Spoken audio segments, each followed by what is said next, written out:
Hello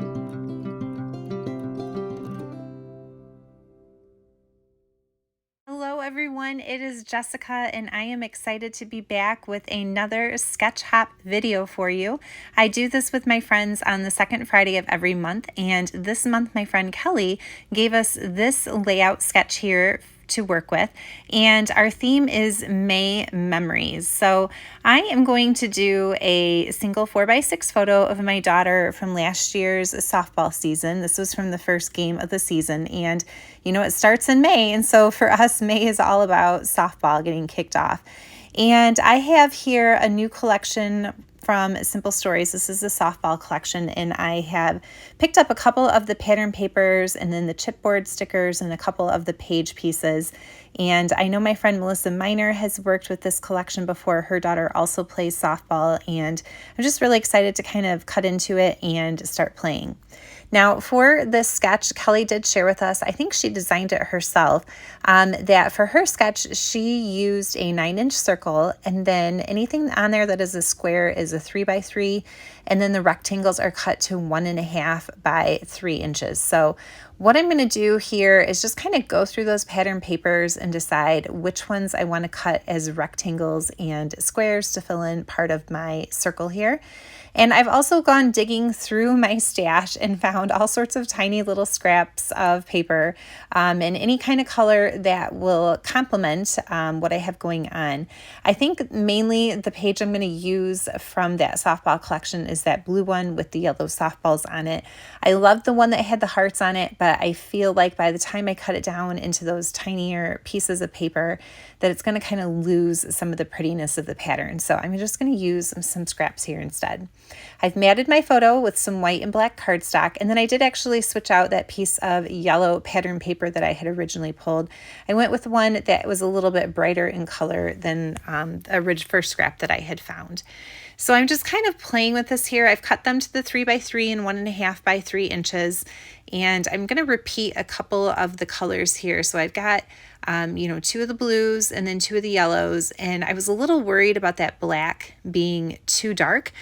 So then I had this branding strip from one of the pattern papers that I was cutting up, and I thought, oh, I'll use that black strip there, and that'll kind of help to bring in some of the black color as well. Plus there's some, in the photo in her pants, and then I matted it in black too. So hopefully it won't look too shocking or stark when I put all those papers together.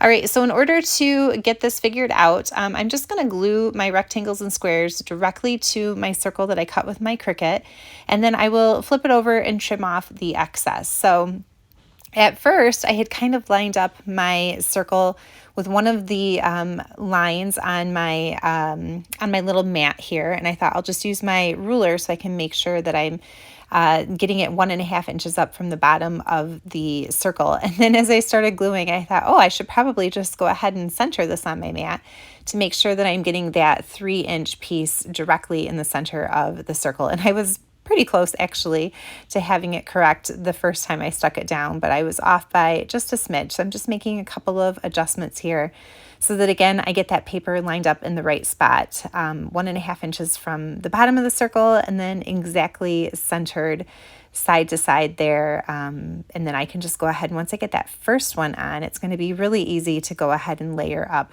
the other ones.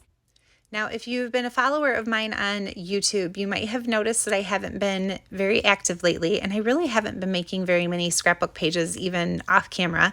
I've been making a lot of cards lately, but I haven't been scrapbooking, and I knew I needed to get this layout done for my video to participate in the challenge with my friends, and I was feeling really overwhelmed because we have a lot of stuff going on in our lives right now, and I just kind of felt like I'd lost my scrapbooking mojo. So what I told myself I was going to do with this layout was to fall back on an old trick of mine that I use whenever I feel that way. If I feel pressured for time when it comes to completing a scrapbook page, or if I feel a little overwhelmed as far as like what to do with it, and how to not make it take forever. And so my quick little trick that I do with myself to make something happen is I tell myself that I can have 3 things that I'm going to do on my layout. So here I'm looking at the outer perimeter of my page, and according to Kelly's sketch, it looks like she has it matted on a piece of cardstock, but I'm going to do one of my three things here, and that is just go ahead and reach for my little sanding tool, and I'm going to scratch the color off the edge of my paper. I know it's a quick trick that I love to do, and I know that it's something that is fast and doesn't involve a lot of thinking or decision. So that's going to be my first thing. So I'm going to allow myself to do two other quick things later, and then I'm just going to call it good. And I'm going to let the page kind of be fairly simple otherwise. But again, by doing the three things, I feel like I have still embellished the layout and added those fun little touches, but I do it in a way that is fast. It makes the decision-making process move along a lot faster, and it just kind of gives me some grace to be a little creative without overthinking it. I hope that that makes sense. So you'll see what I do here later. Now for here, I am turning to some of the page pieces that I had picked up to go along with this softball collection from Simple Stories, and I really like that the word there for part of my title, because it's nice and big and I can use it to fill in some of that negative space in my photo. And then I thought about bringing in a little red word sticker from the cardstock stickers. I think that that's going to be a fun little pop of red because I have just the one pattern paper and then the red in my daughter's jersey, and I wanted to get it on there somewhere else as well. So I'm going to end up putting that sticker down in a minute. And then I did bring in the little softball glove and softball die cut piece too. I was kind of worried about that because it's brown and there's no brown anywhere else on the layout, but I think it ends up looking okay. I don't worry too much about trying to work in that color anywhere else. I just kind of like the look of it tucked behind the first part of the word here. So I'm going to put that flat to the page. All right, I almost have this stuff glued down. I'll go ahead and pull the backing off of my foam tape for the softball word and get it layered over the glove and the photo. And then I'll put that red sticker down like I talked about before. And I kind of debated on, did I want it to overlap the softball glove or did I want it to be only in the white space? And I ended up putting it here just in the white space to make it stand out a little bit more. Sorry about my head getting in the way there. All right, so three things that I get to do just to kind of dress up my page a little bit, but they have to be fast things and I'm not going to overthink them. So I did the sanding on the edge. I'm going to actually do something else to the edge of my paper as well. I really thought about doing some hand stitching on this layout because something about that circle was kind of calling to me, but that is definitely not a fast little tidbit to do. And so I grabbed a white gel pen and I'm just going to add some faux stitches all the way around the perimeter right next to where I had done that white core edge distressing. So it just adds a little subtle touch, but I really like the look of it. Now I felt like I needed a few more embellishments on the page, so I did try to do this as one of my three things. I just cut a piece of yellow cardstock into a scallop square, and I thought I would tuck it like behind the top of my photo, but as soon as I put it down, I was like, oh, I don't really like that. It doesn't seem to go with the flow of that circle. It like interrupts it. And so I tried to move it around to a few different places. I thought about maybe at the top of the page coming down like a banner. No. So I just went ahead and said, okay, well, that's not going to be one of the three things.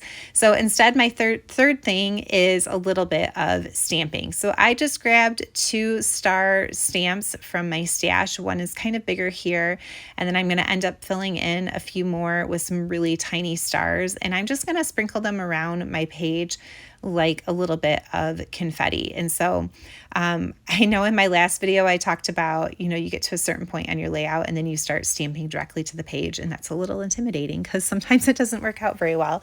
But this one turned out just fine, but that was my third thing. So again, when I feel a little, blocked as far as having that creativity, or if I feel pressured for time, but I just want to get a page done, that's what I do. I tell myself, okay, what are the 3 quick things that, fall back on tricks that you've loved to use before, and you just do them without overthinking it. And then voila, the page is what it is. So that's going to be pretty much it, except for adding a little bit of journaling down here at the bottom. So I'm reaching for an old favorite of mine that I always keep sitting on my desk, and it just has a bunch of different journaling lines on it. So I will stamp those down in the bottom corner. that is the end. I hope you have enjoyed watching, and thank you for being here with me. Make sure that you check out the description box down below. I will place a link to a playlist that has all of the other ladies' videos in it. Like I said, on the second Friday of every month, we pick a sketch that we're going to use. Everybody uses the same one, and it's a lot of fun to see how people work creatively with the same original idea, but then the outcomes end up being so very different. So be sure to check out all the other talented ladies down below. And again, thanks for being here with me, and I hope you're having a wonderful spring, and I will hope to see you soon. All right, bye. Happy crafting.